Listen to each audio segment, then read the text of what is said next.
Hello everyone. Today I am going to tell you the summary of the landscape of the soul. मैं आपको पूरी कहानी इस video में कंप्लीट करवा दूंगी. ये जो कहानी है बेटा, ये जो स्टोरी है लैंडस्केप ऑफ द सोल, ये 3 पार्ट में डिवाइड है. ठीक है.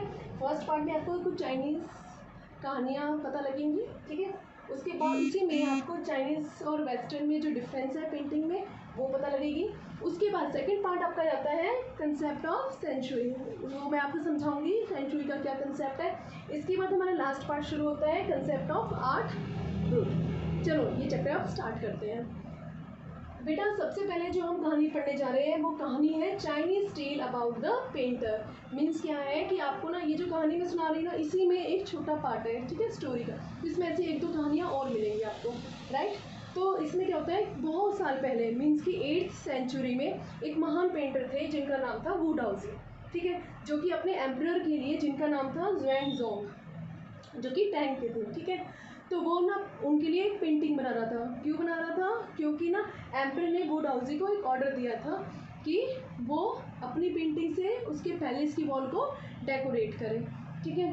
तो वो जब वू डाओजी पेंटिंग कंप्लीट कर देता है, ठीक है, तो उसको वो हाइड कर देता है उस पेंटिंग को. क्यों हाइड करता है? कि सिर्फ और सिर्फ उसका जो एम्परर है वही उस पेंटिंग को देख सके. अब होता क्या है कि जैसे एम्परर आते हैं तो उस जो पेंटर है वो उसको पेंटिंग दिखाता है. देखो मैंने यहाँ कुछ बनाया है आपके लिए पेंटिंग. तो देखो आपको क्या क्या नज़र आ रहा है. आपको माउंटेन दिख रहा होगा. वैसे एम्परर को भी ये चीज़ें दिखाई देती है.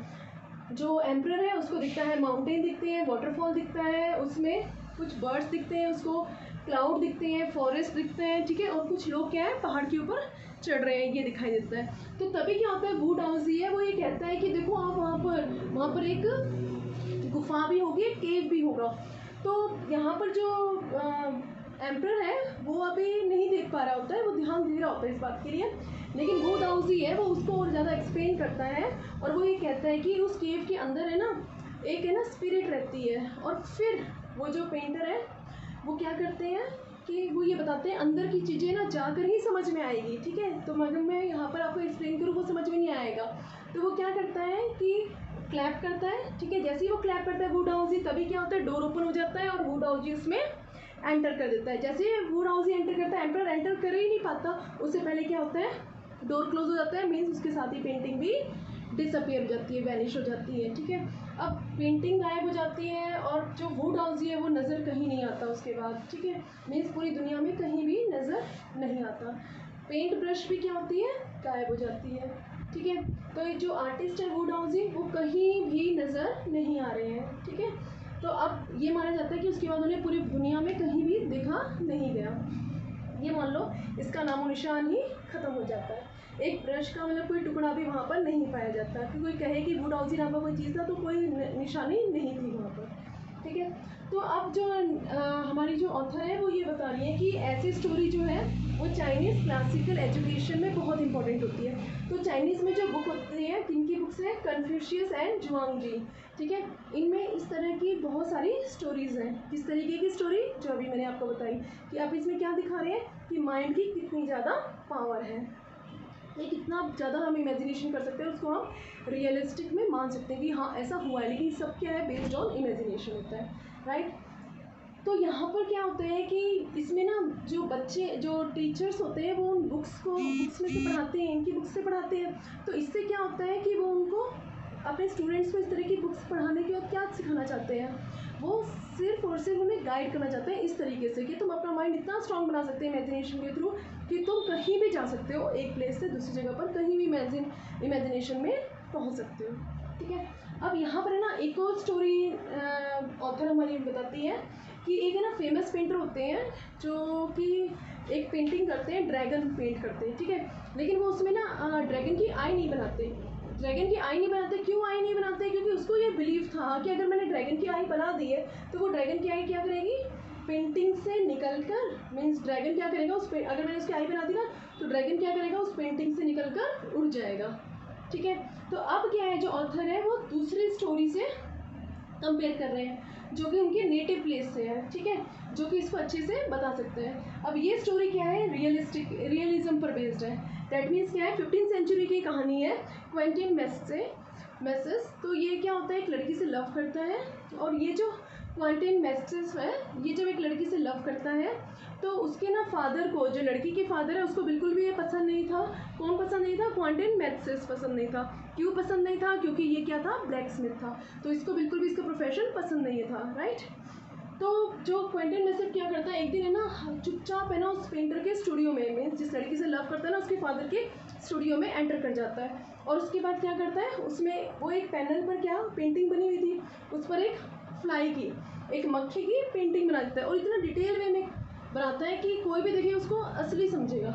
तो यहीं पर क्या होता है कि जैसे ही वो पेंटर आता है, वो देखता है कि ये तो फ्लाई है, वो कोशिश करता है उसको भगाने की, मारने की, लेकिन बाद में उसको रियलाइज़ होता है कि अरे ये तो सिर्फ पेंटिंग है, ठीक है। तो वो इस चीज़ से बहुत ज़्यादा इम्प्रेस हो जाते हैं, और फिर क्विंटन को क्या करता है, अपने साथ रख लेते हैं स्टूडियो में, ताकि वो उसे और ज़्यादा अच्छी पेंटिंग सिखा सके और उसको बहुत ज़्यादा अच्छा पेंटर बन सके, ठीक है। और बाद में क्या करता है, अपनी डॉटर से भी क्विंटन की मैरिज करवा देता है, ठीक है। और ये बहुत बड़े पेंटर भी बन जाते हैं 15th सेंचुरी में। फाइन बेटा। तो अब यहाँ पर क्या है कि भाई जो ड्रैगन की आई को पेंट नहीं किया था एक स्टोरी में, तो ठीक है, उसको ये डर था। वो कहाँ का पेंटर था बेटा? यूरोप का था, ठीक है। तो आप ये पता लगता है कि जो यूरोपियन आर्टिस्ट होते हैं वो इल्यूजनिस्टिक लाइफ पे ज़्यादा बिलीव करते हैं, ठीक है। और हमने जो दूसरे के बारे में बात किया, एशियन के बारे में, वेस्टर्न पेंटिंग के बारे में जाना, जिसमें जो लोग होते हैं वो इनर लाइफ, स्पिरिट के बारे में ज़्यादा बात करते हैं या ज़्यादा शो करना पसंद करते हैं अपने पेंटिंग के जरिए। तो ये सब जो हमने अब तक पढ़ा है, ये तीनों पेंटिंग की बात, ठीक है ना। तो ये थोड़ा इनर लाइफ के बारे में हो गया, ठीक है। तो इस तरह की जो बातें हैं ये एशियन पेंटिंग वाले ज़्यादा शो करते हैं। अब हम चाइनीज़ स्टोरीज़ पर ध्यान दें, जिसमें उसमें जो एम्परर होता है वो वू डाउजी के पास जाता है अपनी एक मतलब वॉल की वो पेंटिंग को करवाने के लिए, ठीक है। तो हमें क्या पता चला है कि वो जो आर्टिस्ट था वो एम्परर को ये शो करना चाह रहा था कि जो असली मीनिंग ऑफ वर्क क्या होता है, कि जब एम्परर उस पेंटिंग को देखने गए तो वो सिर्फ आउटर एपरेंस को ज़्यादा देख रहे हैं, पहाड़ को देख रहे हैं जो आपको नज़र आ रहे हैं, ठीक है, आपको यही दिखाई दे रहा है, ठीक है, बर्ड्स को देख रहे हैं, लेकिन उस पेंटिंग की ना असली वर्क को नहीं देख पा रहे हैं। तो पेंटर यहीं पर ये शो करना चाह रहा है एम्परर को कि एक एम्परर जो है वो हो सकता है कि वो ज़्यादा से ज़्यादा इस स्टोरी को कैप्चर कर सके बस, ठीक है, उस पर रूल भी कर सकता है, मीन्स कि एक टेरिटरी पर, एक बाउंड्री पर कैप्चर कर सकता है, ठीक है, एक एम्परर। लेकिन जो अंदर है, जो इनर चीज़ है, उस पर एम्परर कभी नहीं जा सकता जितना एक आर्टिस्ट जानता है, ठीक है। तो यहाँ पर जो आर्टिस्ट है उसने अपना गोल अचीव कर लिया, जो किसी भी मटेरियल अपीयरेंस से बहुत ज़्यादा है, ठीक है। तो उसके बाद जो ऑथर है वो डिफ्रेंशिएट कर रहे हैं चाइनीज़ पेंटर को और फिर यहाँ वेस्टर्न पेंटिंग को, ठीक है। तो जो यूरोपियन पेंटिंग होती है वो बहुत ही ज़्यादा रियल पेंटिंग होती है, ठीक है। ये कह सकते हैं कि यहाँ पर जो आर्टिस्ट है वो चाहते हैं कि उनके पॉइंट ऑफ व्यू से इस पेंटिंग को देखें, ठीक है, और इस समझ सके उसकी ब्यूटीनेस को, right.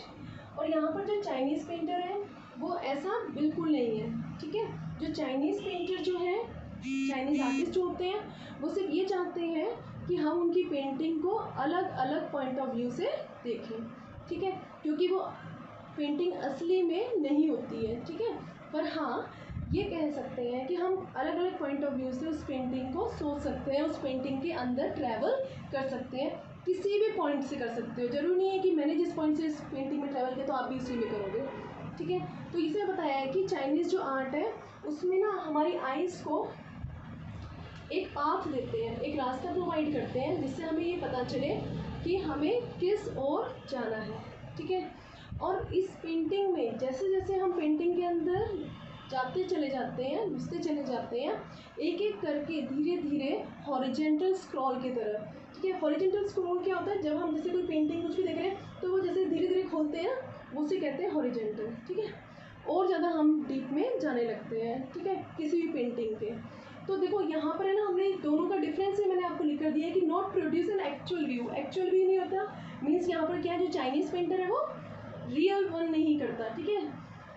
The artist reveals the true meaning, यहाँ पर जो सिर्फ आर्टिस्ट है वही उसका ट्रू मीनिंग बता सकता है।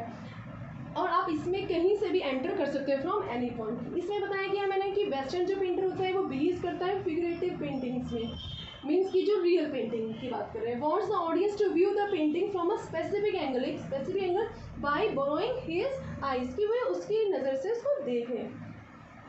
तो यहाँ पर ये चीज़ें एक्सप्लेन की गई है, ठीक है। ये आपका फर्स्ट पार्ट कंप्लीट होता है, राइट बेटा। इसके बाद अब शुरू होता है सेकंड पार्ट, ठीक है। सेकंड पार्ट क्या है, चाइनीज कंसेप्ट सेंचुरी। आपने यहाँ तक सारा कर दिया है क्लियर कि वीवर ने मतलब किसी पेंटर ने बनाया है, बल्कि क्या है खुद की इमेजिनेशन है। ये सारे आपने चाइनीज़ में देखा है कि अपने खुद ही क्रिएट कर रहे हैं, ये सब आपने देख लिया है यहाँ तक, ठीक है। अब आप देखो लैंडस्केप देखा आपने, मीन्स कि देखो ये लैंडस्केप देखा ना, इसको ना चाइनीज़ में लोग सेंचुरी कहते हैं, फाइन। और देखो जो ये लैंडस्केप है माउंटेन और वाटर से बना होता है, मीन्स आप छोटे थे तब भी एक माउंटेन बनाते थे, रिवर बनाते थे, ठीक है। तो ये क्या माउंटेन और वाटर, ठीक है, ये बनाया है। अब देखो माउंटेन क्या है, ये बोल रहे हैं ये क्या है, दो पोल्स है, ठीक है। तो ये क्या है, डॉएस्ट व्यू ऑफ यूनिवर्स को रिफ्लेक्ट करता है, फाइन। अब देखो आपको अगर ये समझ में नहीं आ रहा है तो इसमें एक छोटी सी लाइन समझ लीजिए कि हमारे यूनिवर्स को दर्शाने के लिए, दिखाने के लिए ये इम्पॉर्टेंट एलिमेंट्स हैं, माउंटेन एंड वाटर, ये ध्यान में रखना।